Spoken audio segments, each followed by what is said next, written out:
Hi, I'm Corbie Mitleid, and welcome to Cafe Corbie. Before we get started, be sure to click the subscribe button so you never miss news from the nest. Today we're continuing our Wheel of the Year meditations with one for Yule, the winter solstice. After watching the days shorten and the nights lengthen, Yule is the time to welcome back the sun. Traditionally, the Holly King, sovereign of the darkening months, gives way to the Oak King, the monarch who rules over the growing time until the summer solstice. And it's a time for family, for giving, for gratitude, and for reflection. Relax. Get comfortable. Get your wiggles out and settle down. Close your eyes and take a deep, cleansing breath in and let it gently go. Again, in, fill your lungs, pull in sweet oxygen, and let it out. One more time. In and out. Locate your center point. Feel yourself completely balanced, completely at ease. Feel your spine lengthen like a taproot, planting itself deep in the earth, giving you strength and stamina. Let the top of your head, your crown chakra, open like a skylight, letting in the cosmic light. You are now settled, anchored, and can let your body go. It will take care of itself while you walk the corridors of thought and imagination.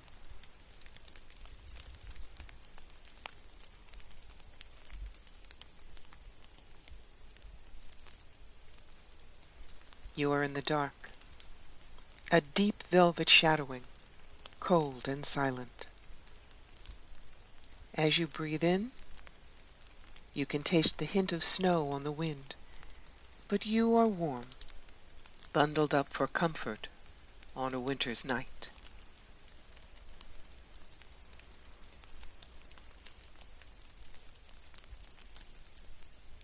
As your eyes adjust to the dark, you see that you are on a snowy road. Above you, the Milky Way spills across the sky. The winter constellations glimmer faintly. Orion the Hunter, Sirius the Hound, the Pleiades. Each one pulses above you in the heavens.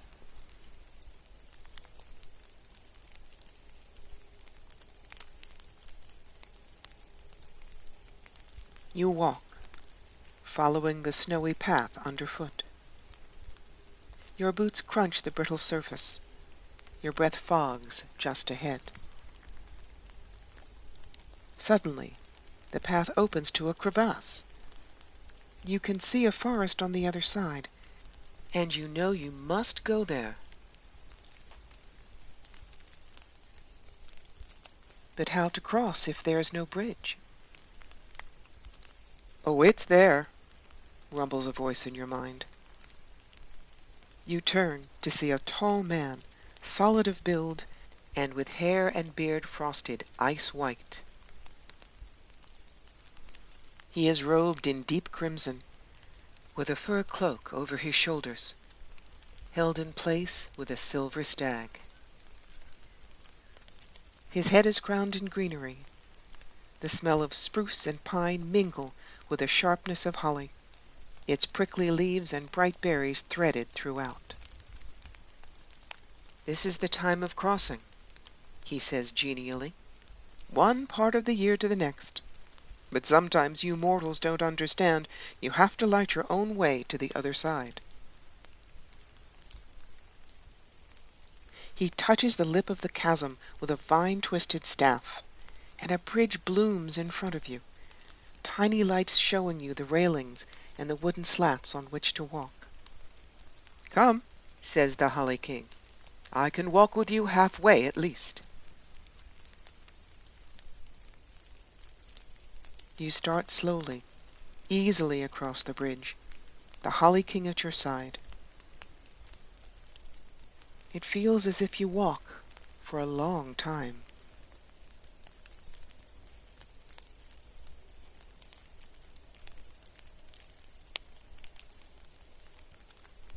You notice the Holly King's tread growing heavier, but still you walk together in silence. At the halfway point, poised above a bottomless abyss, he stops. "I can go no further," he says wearily, "but here's another guide for you." Striding across the bridge from the other side, a man gleams richly, a dark gleam to match his bronze skin. His leathers are shades of walnut and juniper, and he is clearly younger than his evergreen counterpart. His hair and beard are cinnamon and chestnut, glossy green oak leaves tangled within. Clusters of acorns make a softly clicking coronet. He bows. "Go well, brother. I will guide from here." And with a grateful sigh, the Holly King fades from view. The Oak King beckons you, and you speed your stride to match his. You swiftly find yourself back on a snowy road leading to a small camp in the distance.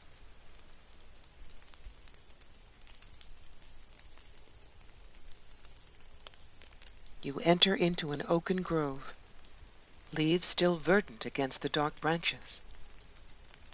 Mistletoe clusters hang like sentinels above an evergreen bower heaped high in front of a warming bonfire.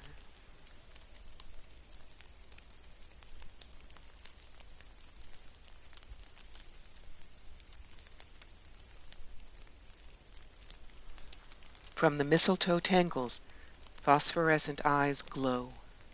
The Fae are there, watching and guarding their precious charge. Settled in the evergreens is a woman, robed and cloaked against the cold. There is also a child, yet the child is only in a swaddling wrapper, as if the cold cannot touch him. And he glows. There is no other word for it.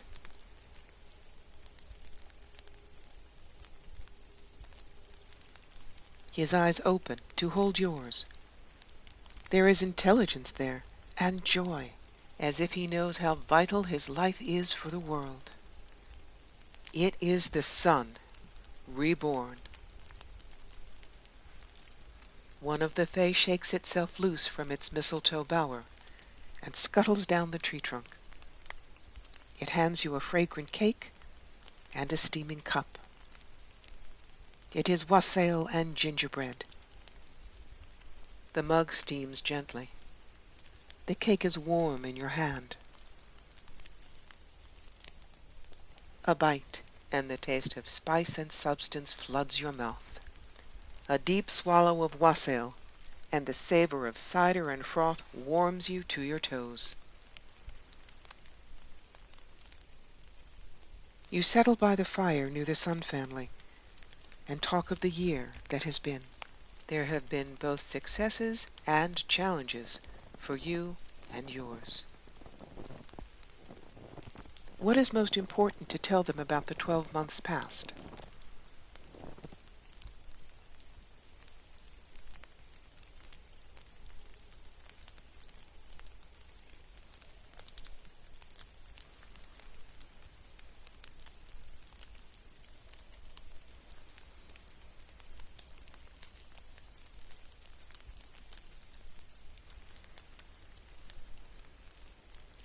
As you drain your cup, there is a tap on your shoulder. The Oak King hands you a slender beeswax taper. He leads you to the Yule log, on which there are 7 candles, one for each point of energy in your being. You light them all, one by one. In front of one of them is a bundle. Which chakra has gifted you for the year to come? What has it bestowed, and why?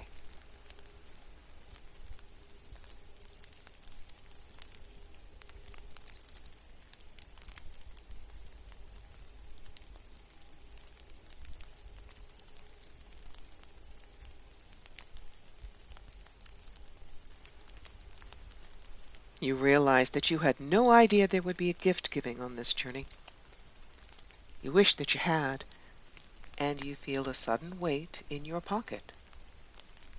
You pull out a small object for the Sun Child's birthday. What have you found? What does it look like? What will it mean to the child that comes today and your own path ahead?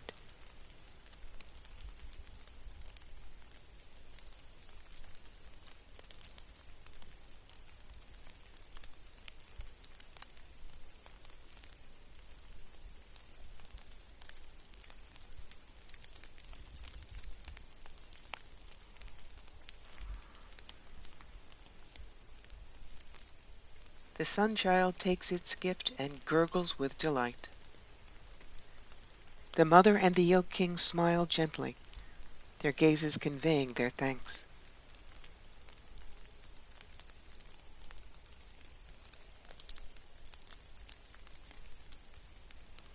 Your attention is caught by a sound of bird call. Yes, even in winter, the crow and the jay greet the dawn.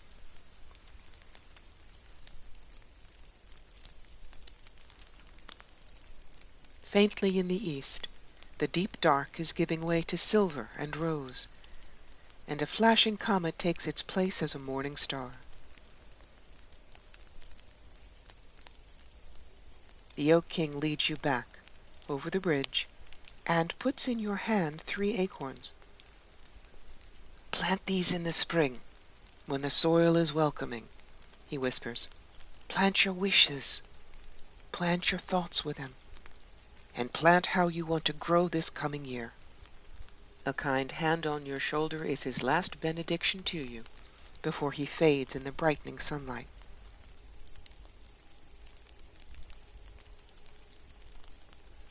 As you trace your steps back along the snowy road, explore your mind and heart. What 3 things will the acorns grow for you?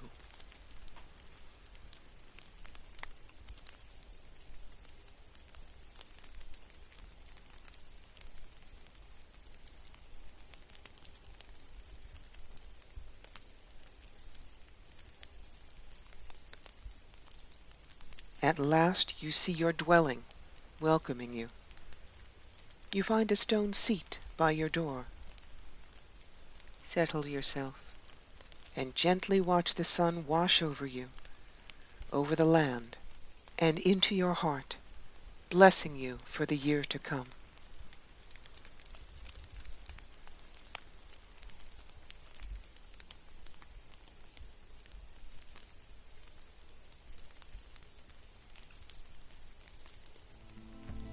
That's it for today at Cafe Corbie. Special thanks to our Patreon team, whose support enables us to bring you all these videos. Amy Bush, Shannon Hayes, Robin McAleer, Frankie Wood, and Bernie Jean. And extra special thanks to Linda Ravenscroft for allowing us to use her splendid Oak King artwork in our video. Be sure to visit us on Facebook at Fire Through Spirit, or join us on Patreon for exclusive content and to be part of the flock. We'll see you again soon.